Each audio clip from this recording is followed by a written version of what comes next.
and welcome to the broadcast. Thank you so much for joining us. We're joined by Bruce Fein, Shermichael Singleton, and Aaron Manaigo. Shermichael, you said something very interesting just before the show, something I had not heard actually, but it made me think. You said President Biden is on a roll. Explain that. Yeah, I mean, look, he just came out of a very successful midterm. He's probably had one of the most successful midterms of an incumbent president in the last 40 or 50 years. Some have argued ever in the history of us polling midterm success. That's debatable, of course. But look at the House margins. Republicans didn't win by a significant number of seats. There's infighting there. We still don't have a speaker, so they can't get to the business of the people. You look at the Senate, although Sinema has decided to become an independent, they still have the majority there. She will still caucus with Democrats for the most part. If you look at culturally, Brittany Griner is now home. Now, that may not mean a lot to some people, but there is a cultural phenomenon to politics, as you understand very well. So I would say, as a strategist, if I'm looking at Biden's success thus far, I would say this is a guy who is likely headed to re-election, especially if he's running against Donald Trump. You know, Aaron, if you look at, let's look at the Herschel Walker race. Herschel Walker received 1.8 million votes. Despite how flawed he was maligned. 1.8 million is a lot of votes. I've got to tell you, I don't think the Democrats have much to hoop and holler about going into the presidential election. And how all of a sudden did the narrative become the Republicans have the problems and the Democrats, as Shermichael said, is going into heaven with the gates swinging open? Is this what the media is telling us? As this is the actual reality? Well, I think this is what we actually see. As Shermichael correctly pointed out, Kevin McCarthy doesn't seem to be able to coalesce the number of votes necessary to claim the speakership. There was a lot of consternation over voting for Mitch McConnell to become the minority leader. And now there are even rumors and a lot of hand-wringing about Ronna McDaniel over at the RNC. And there appear to be challenges to her from my pillow to Zeldin said he's going to pull out. But there are several people that might be challenging Ronna McDaniel for the helm at the RNC. So there's a lot of seeming upheaval. There's a lot of uncertainty floating around in the Republican Party in light of the fact that we still did take the House, and the Senate is still relatively close. You know, this is fascinating, listening to this conversation, because earlier Donald Trump announced for president of the United States, but he's holding himself hostage inside Mar-a-Lago. He goes nowhere. And it appears that the conservative and the mainstream media has decided to ignore him as if he's irrelevant. He does not exist. The only thing you hear about him are lawsuits, controversy, his Twitter account. Has the establishment make a decision? We're done with you, Mr. Trump. Well, I don't know whether it's that decisive. I think one of the reasons why they're paying a little attention other than the lawsuits is because the lawsuits are very imminent. They're happening right now, the subpoenas. So the news is always what's happening tomorrow. The second item is it does not look as though Mr. Trump has a real campaign staff. You know, he doesn't have a director. It's just Trump. It's not even skeletal. So, I mean, there have been some speculation that he put his name out there, make it more difficult or awkward to prosecute him because it'll easier to claim that this is a politically motivated attack rather than based upon the law. But I surely think that when Trump made his statement that, you know, we could terminate the Constitution to undo the 2020 election, he got a lot of ink. It wasn't positive, but they sure covered him. You know, Shermichael, I remember watching the testimony on Capitol Hill when Jack Dorsey was testifying on behalf of Twitter about whether or not conservatives were being censored, whether there was shadow banning, and whether Twitter was manipulating the algorithms. Now, what he said, based on what we're learning from the trolls' Twitter that is being released, from the Twitter account, he perjured himself. I mean, look, Elon Musk already stated before he even purchased Twitter that he has skepticism about whether or not Twitter was being truthful in shadow banning conservatives, purposely removing certain conservatives, including the former president himself. And there's been a plethora of revelations over the past week and a half now from pressures from former First Lady Michelle Obama and certain Democratic leadership and other campaigns that we should indeed remove certain people because they're not partaking into the democratization as far as on a conversational level the way they should, that benefits democracy, that pushes the needle forward. That's their disposition, and clearly Twitter sort of, in some ways, I guess, was in the bed with some of these entities. With that said, though, Armstrong, I don't know if that's necessarily going to make a difference from the way Facebook operates. Is it going to make a difference in the way that TikTok, which is Chinese-owned, operates, because they ban conservatives pretty regularly still? That's a conversation that we're not having. And so I think the expectation for conservatives is, okay, we know this is happening, now it's out in the light, okay, good. Liberals are going to say, okay, well, it's out there, we're going to move on. I don't know if this is going to make any substantial difference in regards to how these social media companies actually operate themselves. I mean, you've got young people wielding unbelievable power over the school of thought in this country. I mean, you cannot ignore that there was an impact during the elections. The fact that they said the Hunter Biden laptop was propaganda, misinformation. Now, you can chalk it up, saying this is not that big of a deal, but it is a big deal, because you've got to be able to trust Twitter, Facebook, Instagram, your voice, your future town hall. That's all you have is your credibility. And people distrust them. And I'm reading on the Twitter flows where people are saying, I don't like Elon Musk. But he's right. It's not that they're attacking the Democrats. I'm aligning them. These are just the facts. Read it for yourself. Well, there have also been recent revelations by Mr. Zuckerberg at Facebook that has said that there were regular meetings that occurred between his staff, officials, and even him to a certain degree, the Biden administration, officials from the Federal Bureau of Investigation, the FBI, on what information was credible, what information should be released, what information should be suppressed. Whether you want to call it collusion or not, it certainly smells like it. And these are the things that you will wonder with the Republicans taking control of the House of Representatives. Will they bring Mr. Zuckerberg back? Will they bring Mr. Dorsey back and ask them again to re-answer the questions that they answered at the onset of the 2020 campaign about these things not having taken place within their organizations? Can we conclude that the press cannot be trusted? They have their own agenda, and it's not necessarily the agenda of presenting both sides and the facts and allowing people to decide for themselves because they are referees. They actually are activists. Yeah, I think that's surely true. I think it's been true from the outset. You had Federalist Press and Anti-Federalist Press, and Thomas Jefferson was called a lot of names, as well as George Washington.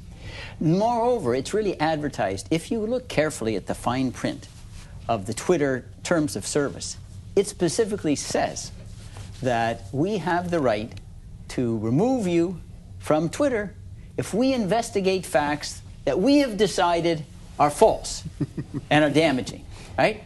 They don't tell you what metric they use to decide it's false. They don't tell you what standards they apply. But basically it's saying a license that we can shut anybody down for any reason we want, and we don't have to tell you why.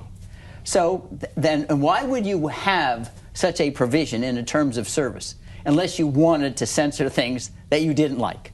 Otherwise, you just say we have, as long as it's lawful speech, it's not violating a law, it's not defamation that even has them participating in a tort, you can post on our platform. But I would say this, it's not to justify it. This is just the more modern version of J. Edgar Hoover did the same thing to the press. When he would go to them and, hey, they're communists and these are fellow travelers and whatever. He had enormous influence because he was kind of the star. At one point, I think he was more popular than the President of the United States. Right. That's I mean, right, it's huge. You know, there's a recent biography of J. Edgar Hoover that goes into some detail about this. It's not to justify it, because I agree. It's very troublesome. The government should not be putting its thumb on one side of the equation or the other. If there's any institution that needs to be neutral, because they're using taxpayers' money. Taxpayers are not supposed to be partisan in favor of one party as opposed to another. It violates the spirit of the Hatch Act that says the federal government doesn't get involved in political campaigns. You know, I find it fascinating how the mainstream media and the Democrats have twisted the narrative of Senator Sinema leaving the Democratic Party and becoming an independent. So the question to you, Shermichael, will Senator Joe Manchin switch and become an independent? And will he win in 2024? I mean, he could become an independent. I'm not necessarily certain if it will guarantee his reelection, though. I mean, the governor of West Virginia has stated that he's strongly considering running for that seat.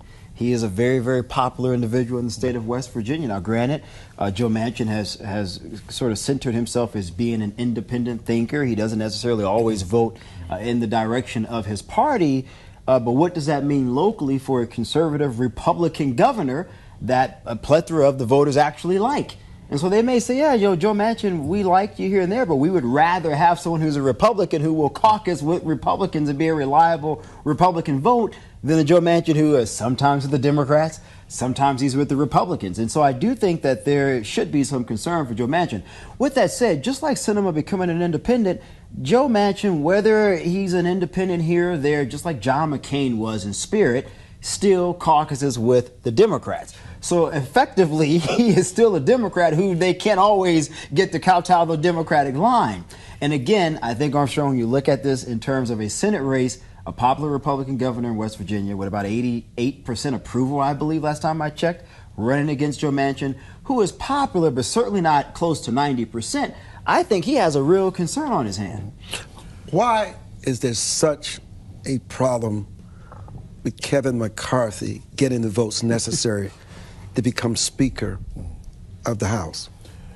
And past performance is prologue. And what impact is this delay having? Well, past performance is prologue here.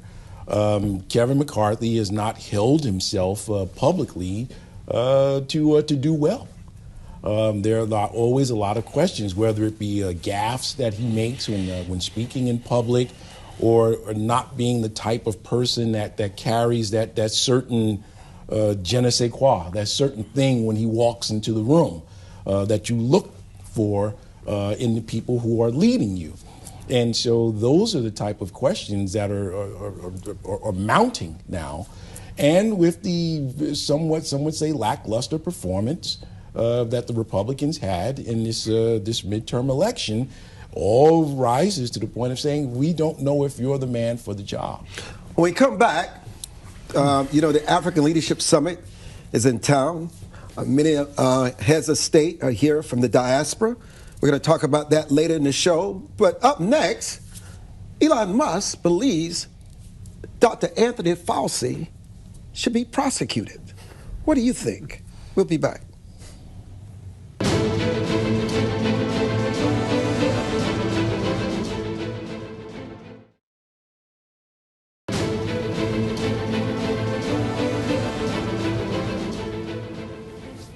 FTX CEO Sam Bankman-Fried was just arrested in the Bahamas.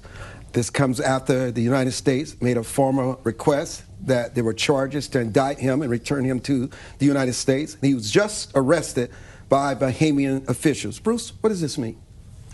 It means that this was not simply errors and bad bookkeeping, that they believe that this was systematic fraud, the equivalent of a Ponzi scheme. And it means also, I think, that they're looking at other digital platforms to indict as well. I think they have a companion investigation. Alameda. Yeah, that's right. Mm-hmm. And if you look at it, it could be like the South Sea bubble a couple centuries ago. The whole cyber financial networks could collapse. No. This is Bernie Madoff returning his youth from the grave. Except it's digital. It's digital because the sums involved that are lost are truly staggering. I mean, multiple billions of dollars. And I think that the way in which they have undertaken, their so-called defense is not going to be very popular because basically they tell, well, the people who bought these stuff, they're on their own. They're going to even get pennies back on the dollar of their investment. So they're going to have a lot of people very angry, and they really don't have. They have a little bit of a political clout, but not very much. And you'll see the politicians now giving back the campaign contributions that they made and received. I think the Kim Kardashian case, with her being involved with Bitcoin, is a lesson because she was fined $1.2 million. The media really played it down because they love Miss Kim. So they're not going to do too much to beat up on Ms. Kim. But Stephen Curry, Shaq, a lot of celebrities used their credibility to convince others that there was no other investment except FTX. And they probably believe that, Armstrong. They probably strongly believe that. I mean, my concern... No, there was nothing to the contrary to suggest that there really was any... I mean, everything appeared at the face level to be accurate. Shermichael, this guy was leveraging. You are a savvy investor. We've talked about FTX, and you said you would never invest in it. I wouldn't invest in it because I had some legitimate concerns, and a part of my concerns, you have the CEO who also has another company. I was wondering, is this guy leveraging FTX to support the other company? We found out that he was. We know that he was moving money at the very last minute. Where did the money go? We have no idea. We have no idea why. And so for me, when you think about cryptocurrency and the whole idea of blockchain, I just felt that this guy was not vetted properly enough. I also felt... Shermichael, he's a kid. They trust him with all this money. He's a kid. I mean, God, we're at $58 billion, I think. Yeah. And a part of my other concern was, let's just say, you look at the traditional markets, there's at least some government-backed securities here. We don't really have any laws as it pertains to blockchain and crypto. And so my concern, again, was if we're supporting this guy, saying this is the guy...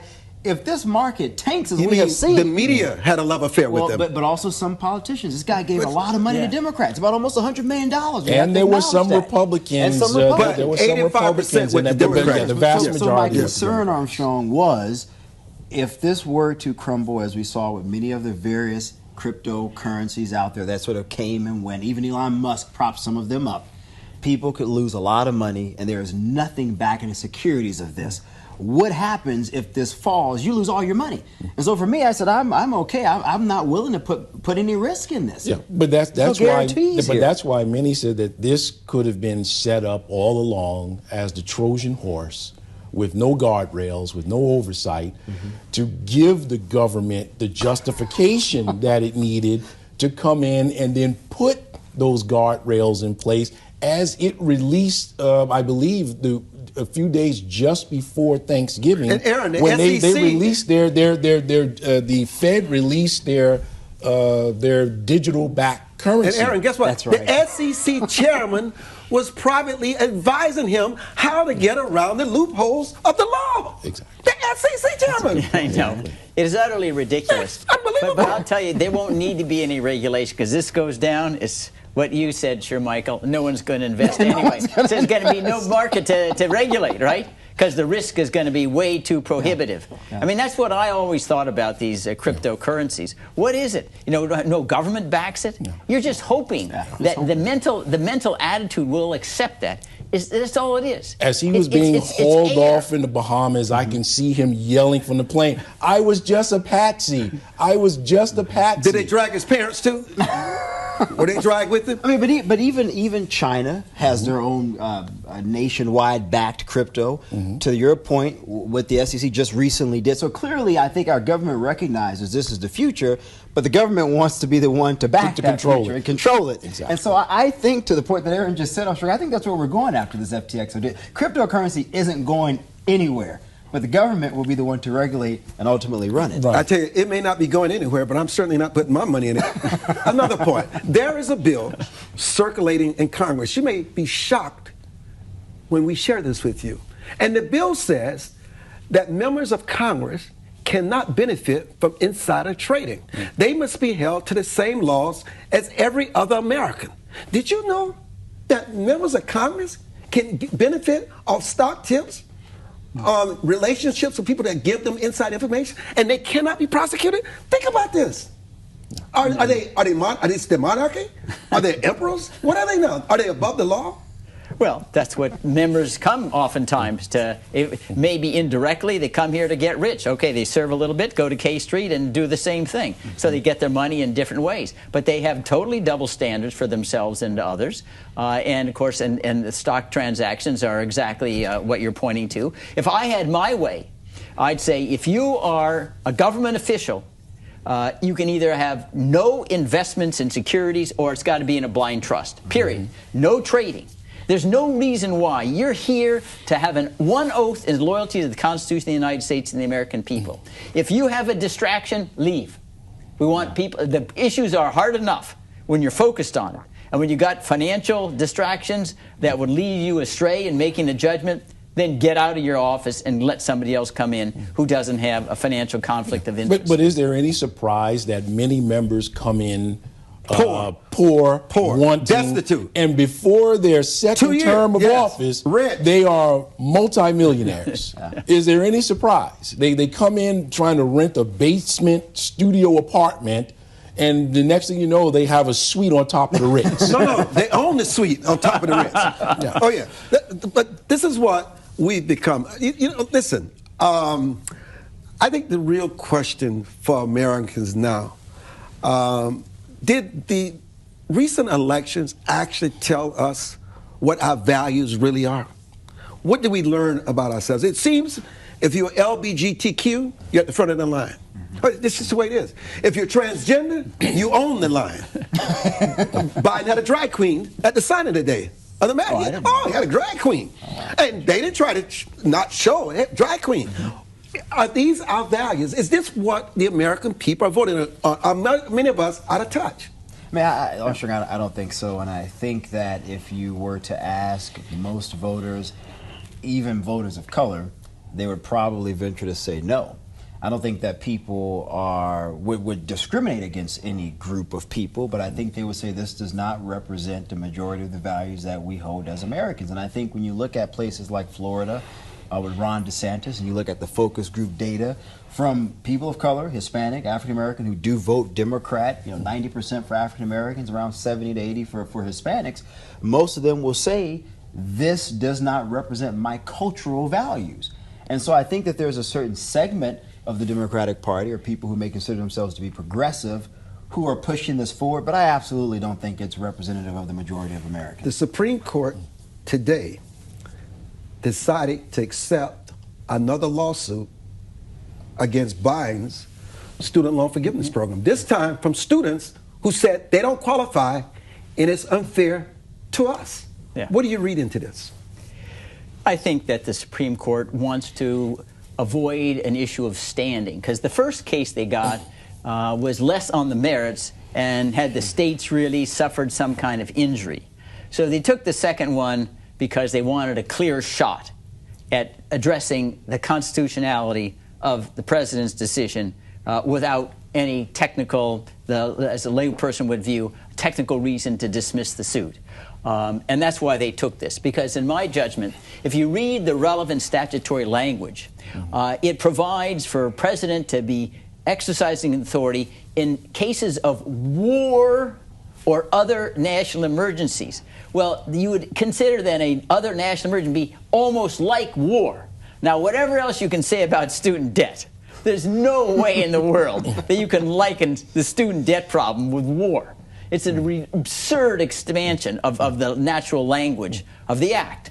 And I think Biden is clearly going to lose. My judgment is he's smart enough. He knew he was going to lose. And he'll blame it on the court. And they'll say, see, this is the bad court. They gave you the Dobbs in the abortion case. It's their problem, not mine. Instead of going, you have a Democratic Congress. If there was ambiguity, why didn't you ask Congress to write the statute that says you can cancel the loans? But you didn't want to do that. But what do you do for the students? They've already forgiven some of this debt.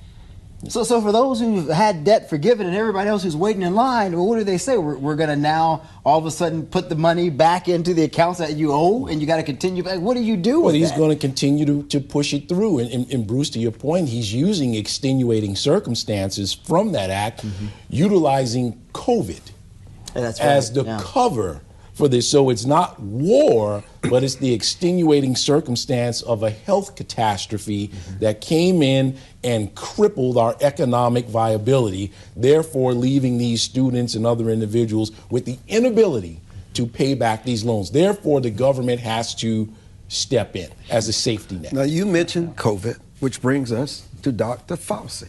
Should Dr. Fauci be prosecuted? Well, what is it? What's the crime that he violated in He Title 18 of collaborated U.S. Code? with the Wuhan lab, indirectly funding it, indirectly covering it up, and indirectly not being truthful before Congress. And when they asked Dr. Fauci, do you know anyone that works at Twitter? My daughter. It's a problem. For some Americans, it's a problem. We need to give Dr. Fauci an opportunity to respond. He has responded. And he said he lied? No, he decided to tell the truth. Yeah, he didn't have to say he lied, but his testimony says he did. Lied. His testimony. His testimony, yeah. when he was questioned in front of the Senate, clearly he perjured himself on several counts. Did you know or have any working operations with people in the Wuhan lab? No, I did not. Did you fund or provide any funding from this gain of function activity? No, I did not. But you have to prove knowledge. And let me give you another example to show you an equal lie that was never prosecuted. James Clapper, the director of national intelligence, he was asked by Ron Wyden, because I was there, are you collecting data on millions of Americans? This is before the snow. He was collecting data on every one of us. He said no. And he asked again, and this was a question he was told in advance by Senator Wyden. I'm going to ask you that question. But nothing happened. But here's the problem. Nothing happened to him. Here's the problem with that, and we've got to go to break. People didn't die, Bruce. The difference between that, is that people didn't die. Millions of people didn't die as a consequence of what Mr. Clapper said. But what's their missing? whole privacy was completely destroyed. We don't even know the nature of it because it's still secret under state secrets What is doctrine. missing in this conversation is that members of Congress said, lie, we'll cover for you. Nothing will happen to you. That deal is already cut before the testimony. So it's not so much an indictment of Clapper, it's an indictment of the members of Congress that cover for him and allow it to happen. Africa, the diaspora is in the nation's capital. We're going to talk about that upon returning. But they covered Clapper too.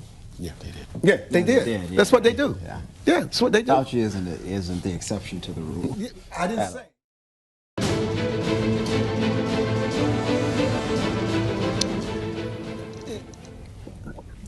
This is very interesting what Kevin, our social media director, just shared with us.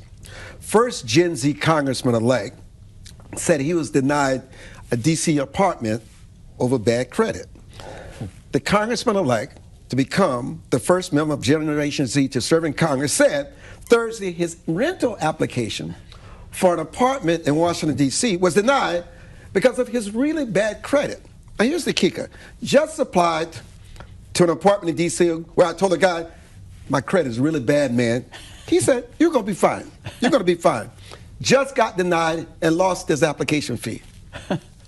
Entitlement, out of touch. That's just the way it works. So you're trying to lease a place, you got to have decent credit. Yes. Whether it's renting from someone who owns the home or you're renting from a condo or an apartment complex, they want to know that you can actually pay your bills on time. Look, I get it. Gen Z, millennials, you're paying for your college loans. I get how people can fall behind. They rack up credit card debt. That's no different than most Americans, generally speaking, Armstrong. But it is a bit entitled for him to be presumptuous to assume that, okay, this guy told me I'm going to be fine, and then once he actually saw, oh, wait a minute here, we cannot take the liability or the risk. We're renting to this person. We got to deny the application. For him to have just assumed that he should have gotten it just because is a bit absurd to me. But I'll tell you a small secret. As a landlord in the city, I enjoy renting to members of Congress and congressional staffers. Why? Because in their contract, they cannot be delinquent on their rent. they must So you should pay reach out to him, on time. Armstrong. No. I don't think. Listen, my only point is he would have gotten his money no matter how bad his credit was. It would be an ethical violation. Well, maybe he didn't know that, nor did the landlord that he clearly. attempted to rent from. But let's check back 2 years from now, and he may just own the building. Yeah. Well, that might be true, Aaron. Aaron Manaigo, the world leaders from Africa are here. They were here in 2014 when Barack Obama was president, and they left angry, disappointed. What was gained as a result of them being here in 2014, following, let's say, 8 years later, and what do they expect moving forward? Well, 2014, what was gained, I think people are still scratching their heads, trying to ascertain exactly what was gained, what was the rhyme and reason behind that meeting. On its face, it was great for the first African-American president who has clear African roots through his father in Kenya, would call this a U.S. President Africa Leaders Summit here in the United States with all of the pageantry that would entail, to meet with these leaders to discuss things from civil society, private sector, to creating new ventures of economic gain both ways. Fast forward now with this summit that's been called by Joe Biden, I think people are still scratching their heads, trying to ascertain and understand what this is all about. What is the actual agenda being set here by this administration? Because clearly we don't have a new U.S. policy towards Africa.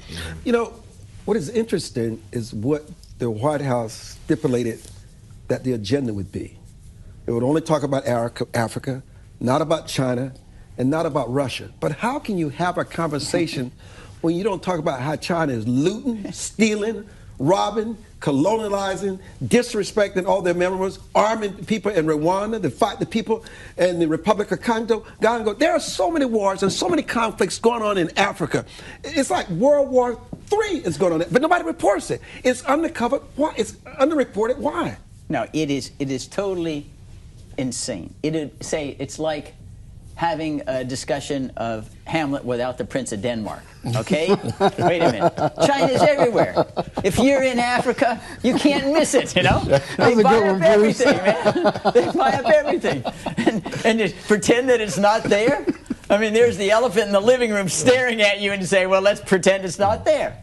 So the whole idea is silly. I know that many of the African countries want to walk away from the Chinese envelopment, if you will, giving loans at very high interest rates, and then they're now deeply indebted. They bring in their own workers there, so they don't even leave. You know, they don't bring much actual employment to these countries. They're looking for the United States to encourage investment, become more engaged, perhaps look at the Africa Growth and Development Act to see whether it could be strengthened, have free trade agreements, things of that sort. And the Biden administration, in my judgment, it just flails around. I agree, this is pageantry.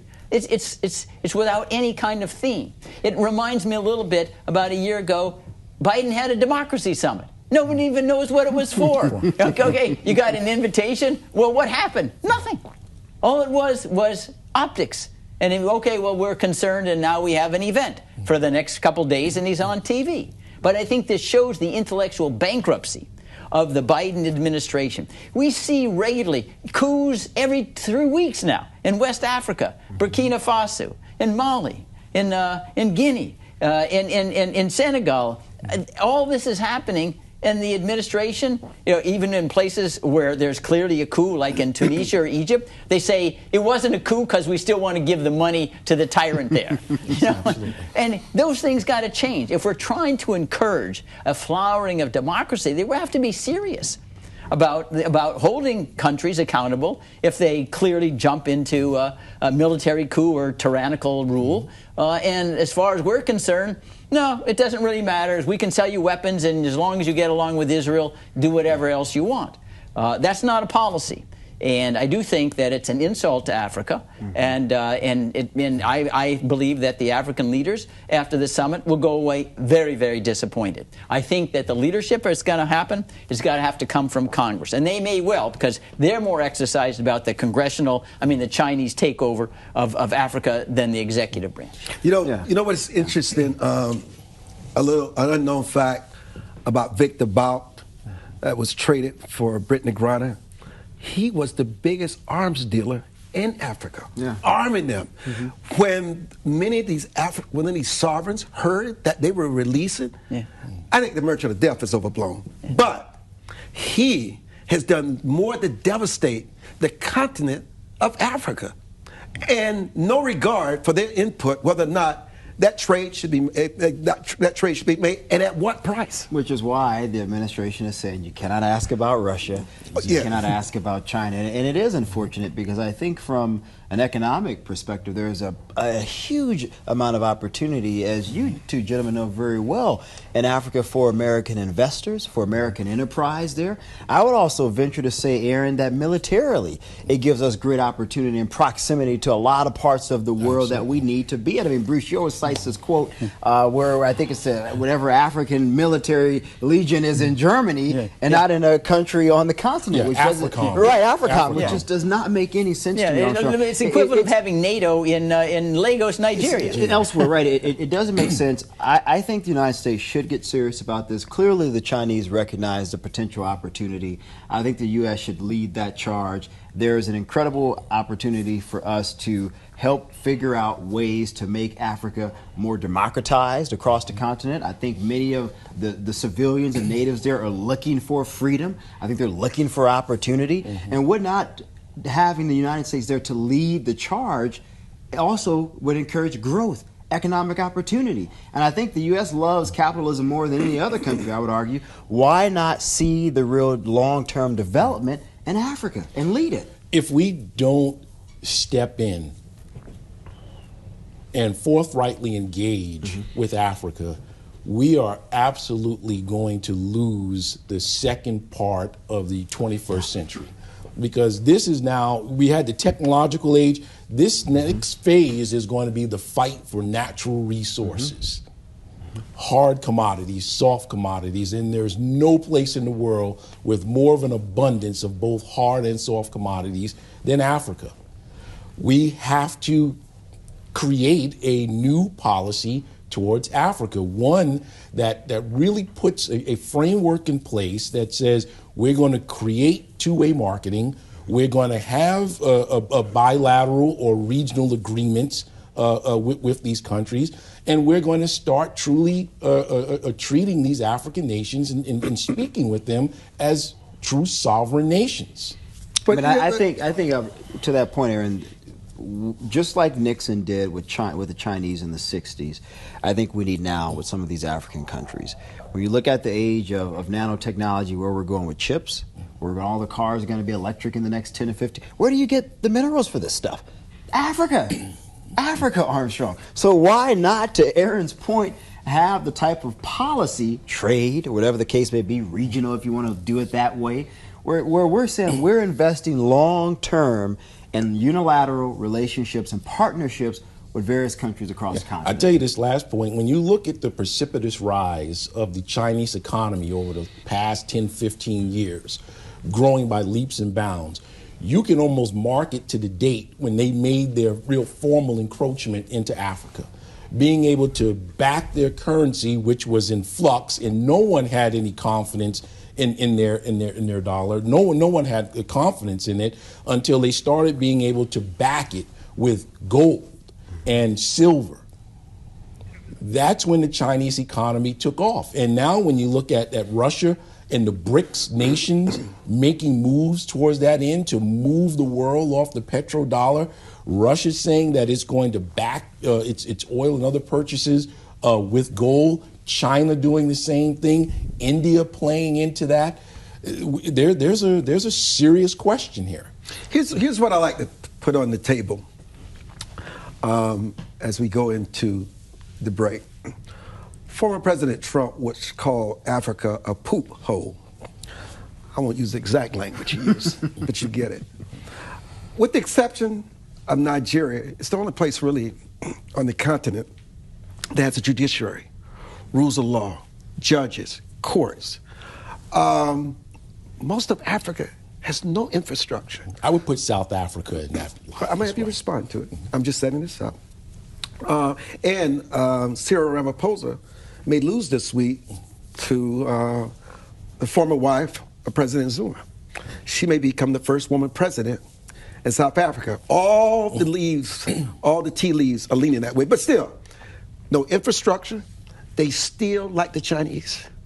And they can be bought and sold by the Chinese are the highest bidder. They engage in arms trade. They engage in terrorism. And Boko Haram and the Muslim extremists have taken over Africa. Nobody talks about the impact that the Muslim extremists are having on the culture and the values of Africa. Now, we talk here and we praise the motherland, and I've been to the motherland, but let me tell you something. While we talk about what the White House and others can do, the motherland needs to take a serious look in the mirror and do better. We'll be back.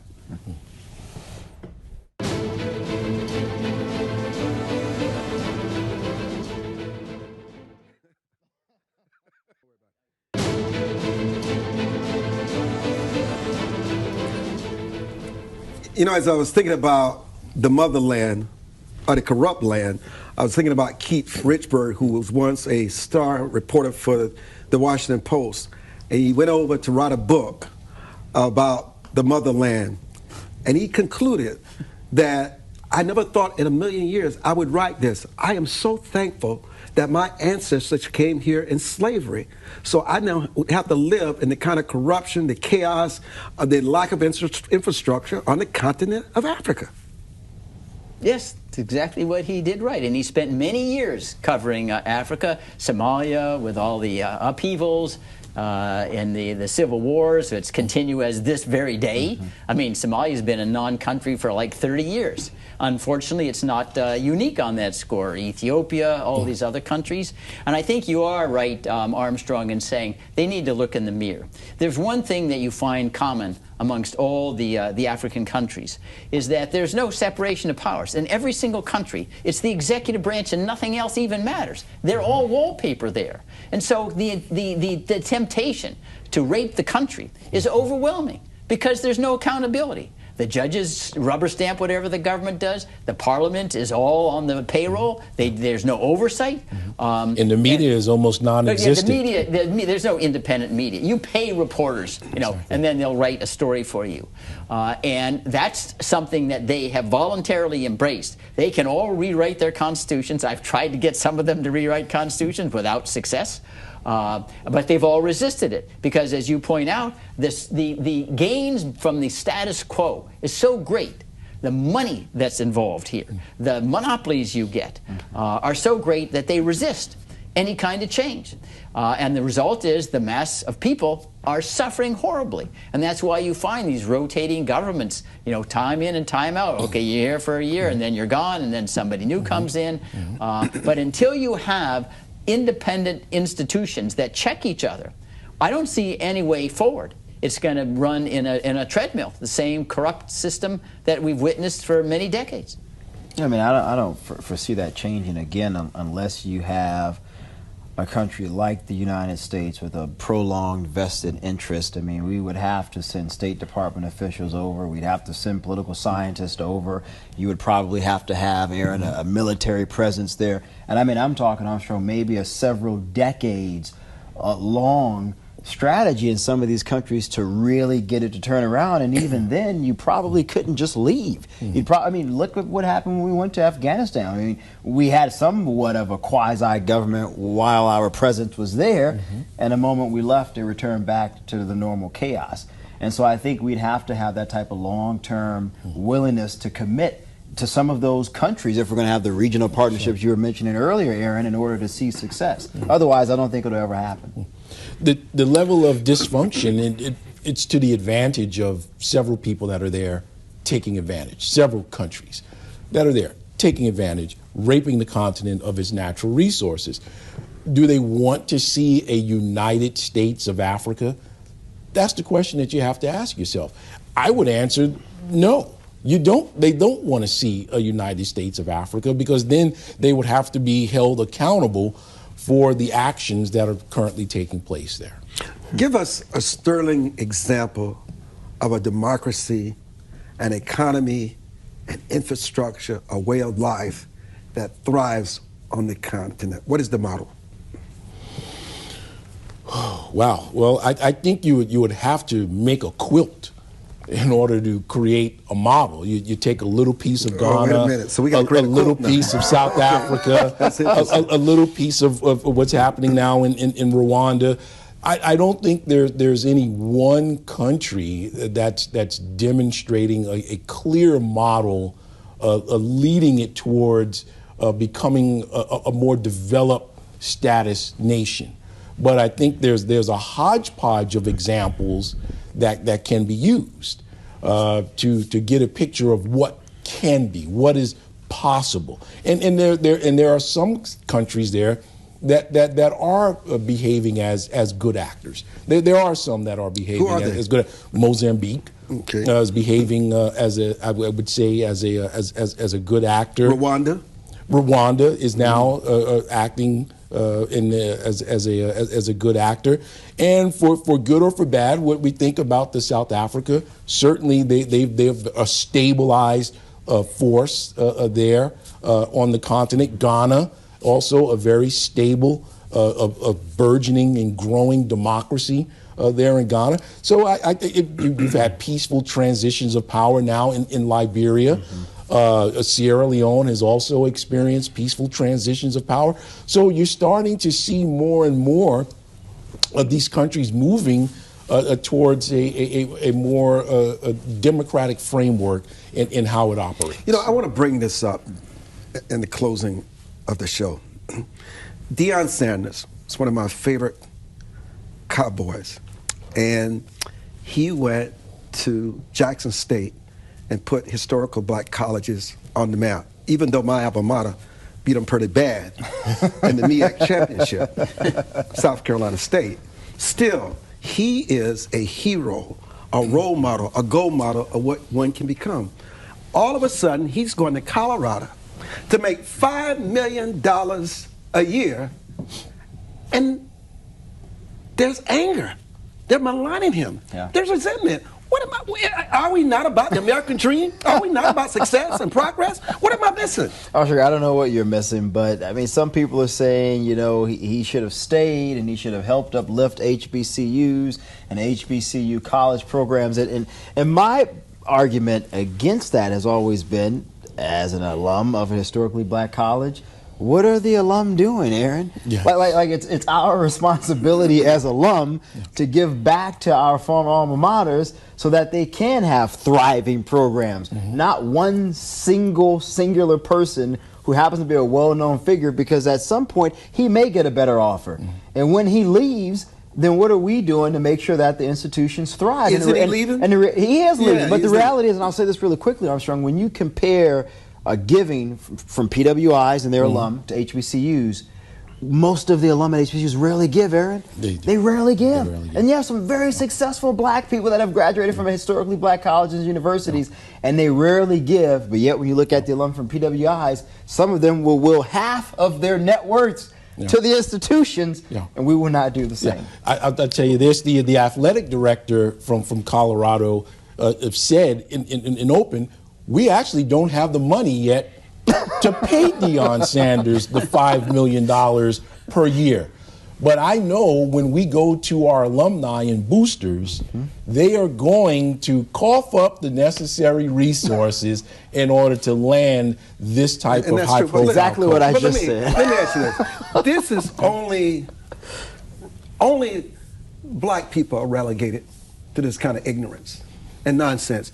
He could be Jewish, he could be white, he could be nobody else, especially black men. This is unadulterated racism. Yeah. Look at all the other, football coaches. It's racism, Aaron. They're getting $8-10 million. It's a different kind of year. racism. Yeah. If he were any other color than being prime time, the reaction would be different. But there are some black people who agree with his decision to leave. We agree. Okay? Definitely. The three of us. We agree. There are white football coaches who make way more than the top credentialed academic people by orders of magnitude. Nobody says anything about that. Here's what I have to say. Sure. Terrific discussion today, guys. Deion Sanders, this is what you do. You're given a job. You make the most of that job. You put them in prime time. You give them real self-esteem. You bring more money, more students to the university. You've done your job. Ignore these haters. You've earned that money, okay? Ignore them prime time and go get what you work for and what you've earned. You know, it's just nonsense. You cannot pay attention to ignorance. Yeah, this is absolutely unadulterated ignorance. The alum need to do their job, Armstrong, like you did. Yes. And give back to the alma mater. We give a lot of money back. There is no place except what you decide your next stage is in life. Thank you all so much for joining us. Thank you, Digital Platforms, Greg Wasani, Aaron Brock, Kevin Harris, and all the people here at WGLA. Good day, everybody.